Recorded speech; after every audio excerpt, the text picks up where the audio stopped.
They say size doesn't really matter, but according to Canon, it does with this tiny new DSLR, the Canon 200D.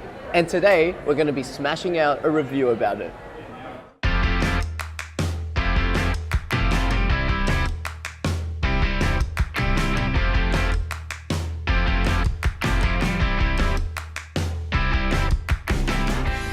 Upon picking up the 200D, it is extremely small.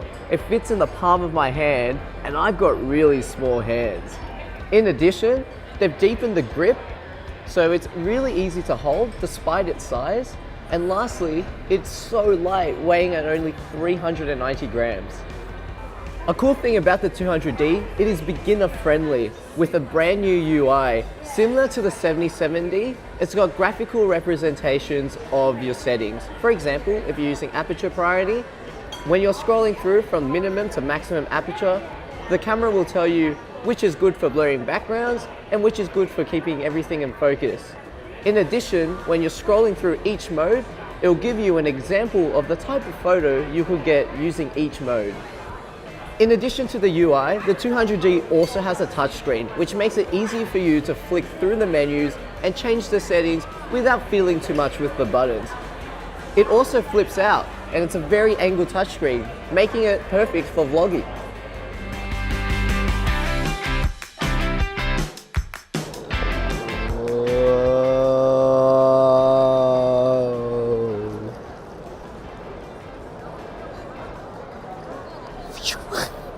That is pro. I'm a videographer. Yeah. It's all about the stance. Since the camera is so lightweight, it's perfect for you to use on long days of shooting or vlogging. Speaking of vlogging, it's got some awesome features for vloggers. For example, a microphone jack, HDMI out, and like I said, the flip touchscreen makes it a dream and easy to use. In terms of video capability, the Canon 200D can do 1080 Full HD up to 60 frames per second. So there are just a few things I don't like about the 200D. Firstly, if you're a wireless remote user, unfortunately they've taken out the infrared receiver in the 200D. So you're forced to use the Canon Bluetooth remote or the smartphone app on iOS or Android. However, it still does have a 2.5mm remote jack, so you can still buy a timer or wired remote for the 200D. Secondly, the SD card slot is shared with the battery slot, which is really annoying. And lastly, it only has 9 autofocus points. With the amount of cameras on the market now, mirrorless and SLR, but for around the same price point as the 200D, 9 autofocus points does seem a bit underwhelming. So the 200D is quite a great camera in the sense that if you're a beginner and you want to buy a first camera, the 200D has everything you need. Video quality is good on it. Photography is decent on it.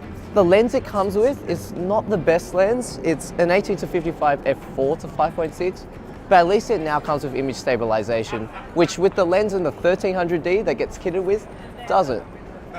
They've refined the dials in the 200D, which I really like. They are plastic, but it doesn't feel bad. It feels nice and solid, which is what you want.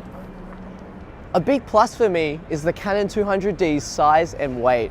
With mirrorless on the way in, it's hard to justify getting a big bulky DSLR, but the 200D is a perfect contender for them. I've been using this camera for about 3 hours strapless, and I feel no signs of fatigue or soreness. It's just fantastic. With overall performance, you'll be happy to know that the 200D is great. It uses a huge 24.2 APS-C CMOS sensor combined with a Digic 7 image processor, allowing you to do speeds up to 5 frames per second continuously with an unlimited JPEG buffer. So an awesome vlogging tool that the 200D has is its autofocus system. It has great facial recognition, so if I move the camera up, down, left, right, it'll follow me no matter where I go. Although it only has 9 autofocus points, it does have dual pixel AF, making it reliable, snappy and fast in live view or movie mode. The Canon 200D image quality is adequate and what you'd expect from a DSLR. It was a bit difficult at times to take photos as the basic 9 autofocus system is difficult to get shots nearing the edge of the frame. However, if you're a single autofocus point user, then this would not be an issue for you. We were using the basic 80-55mm kit lens, which is not a super sharp lens, but it's a nice combo if you are a beginner. Compared to other cameras on the market in the entry-level price point, the Canon 200D's image quality is great in comparison, and combined with its features, it's fairly impressive. With the Canon 200D's intuitive UI, size, weight, and features, it makes it a perfect beginner camera for vloggers, photographers, and anyone who's going out to travel. If you have any questions about the camera, make sure to pop them in the comments below. If you liked our video, make sure to hit the subscribe button so you don't miss out on our next update.